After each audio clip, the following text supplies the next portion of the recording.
Hello everyone! So it's me, Talia Alban from Bachelor of Science in Hospitality Management.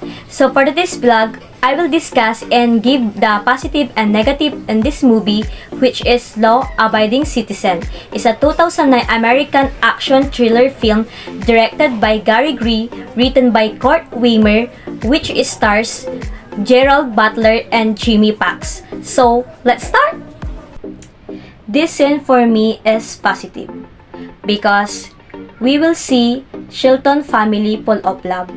He have a daughter and wife that something makes him happy. But it also have a negative in the scene, because when the two killers arrived in their home, they killed his daughter and wife in front of him. This scene for me is negative, because Shelton really wanted justice for the murder of his daughter and wife, but their law is not equal.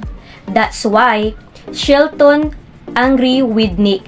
Nick is prosecutor when he said they could release the two killers because there have not enough evidence. This scene for me is negative, because their law is not equal. I feel sad for Shelton because he did not get the justice he wanted, and he saw Nick and the killer shaking hands. That's why Nick feel betrayal. But Nick doing his job, and he did not really want the decision of the Supreme Court. This scene for me is positive, because Shelton caught the one who killed his daughter and wife. Shelton is very smart.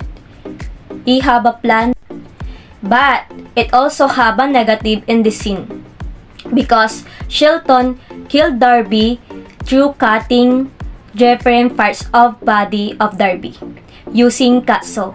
It's so yucky scene for me.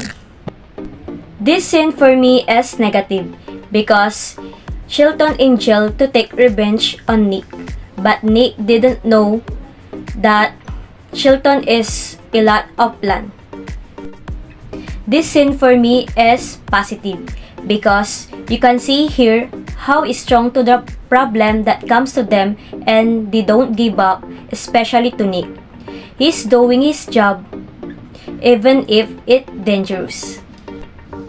This scene for me is negative, because you can see here how Shelton fight with the high judge because he wants to be free, but the judge did not agree. So Shelton was not able to say hurtful things, and here we will start his plan to kill around Nick. This scene for me is negative, because I'm so angry with Shelton. He killed one of his in-close in jail while eating, and also one of Nick's friend, just because Nick didn't follow the right time.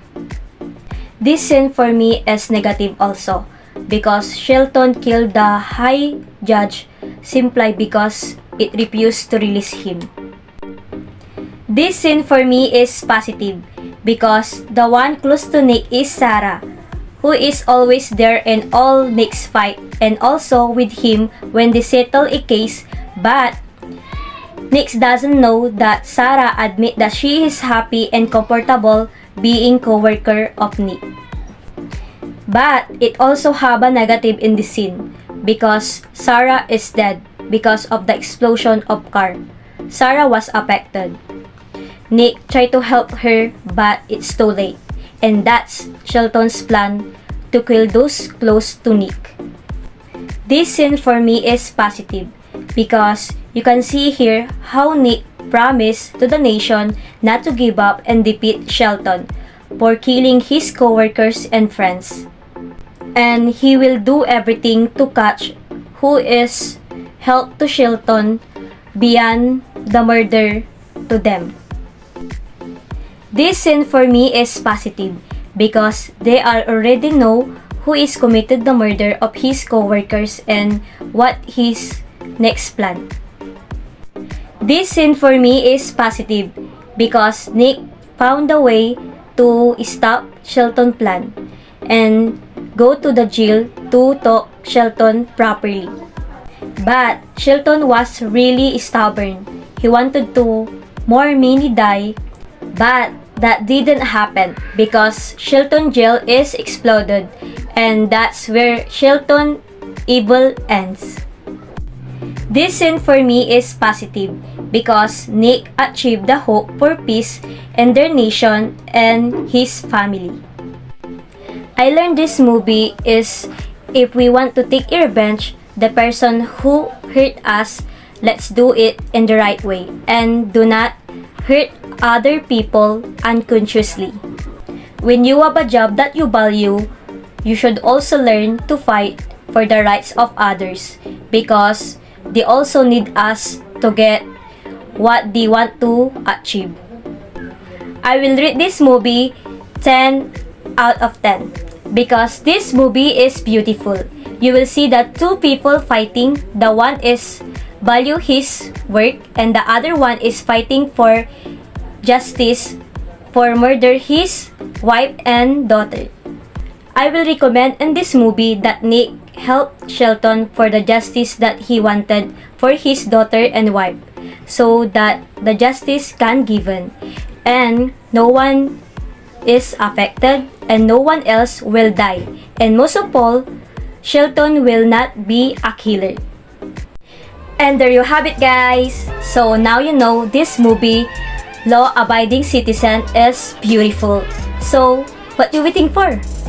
You can watch it now. So thank you for watching, guys. God bless. Bye-bye.